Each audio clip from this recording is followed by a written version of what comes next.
మాట్లాడేయాలని పేట ఇరిగిపోయిందని 4 రూపాయలు పేట చేసినాడు ఎంకనబాబు. ఇదిగో మా కమ్మదరి గారు ఉన్నారు అడిగాను. మా కమ్మదరి గారు ఇంటికాడికి ఎంకనా వచ్చావా? మా కమ్మదరి గారి పేరు పోడుతున్నావా? మా కమ్మదరి గారి కీర్తిగాడ పోడుతున్నావా?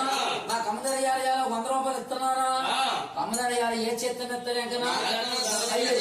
ఆ చేస్తా అనమాట. ఆ చేయి కింద పెట్టి అరిచి డబ్బులు తీసుకోవాలి. అందరికీ ఈరోజు అంటాడు పద్మనాయుడు పైగా ఎంగనా పైకి ఆ చేస్తా అనమాట.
బాగా చదువుకోవాలా, క్యాష్ అవ్వాలా, అత్తోరు మంచిగా దొరకాలా, సంబంధాలు మంచి రావాలి, మామగారిని తాతయ్య గారిని బాగా చూసుకోవాలి.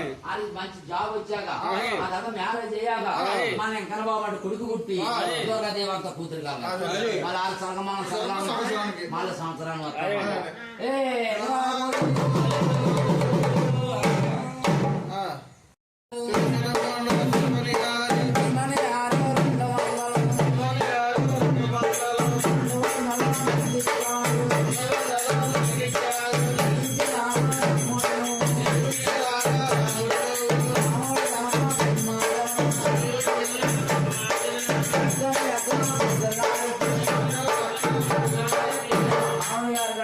చదువుకోవాలా, అది జాబులు రావాలా, అత్తోరు మంచిగా దొరకాలా, కష్టాలు వద్దే తెచ్చుకోవాలా, నాన్నగారిని అమ్మగారిని బాగా చూసుకుంటావు.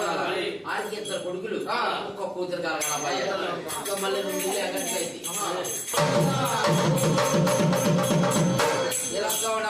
ఆలబాటూరు రాజసుందరం గారు అయ్యా ఎన్నాళ్ళు వచ్చారు? వెంకన్నబాబు వచ్చిందని మనకడి 500 ఇచ్చారు. 500 తక్కువ 100 రూపాయలు. ఆ వెంకన్నబాబు, ఆ దుర్గమ్మదల్లి, ఆ సాయిబాబు, ఆ వినాయకుడి వారు ఆ ఇంట్లోని కత్తలు వద్దు, కోతులు వద్దు, సాయం చేస్తా ఉన్నారా? అది తోడుగా ఉన్నారు.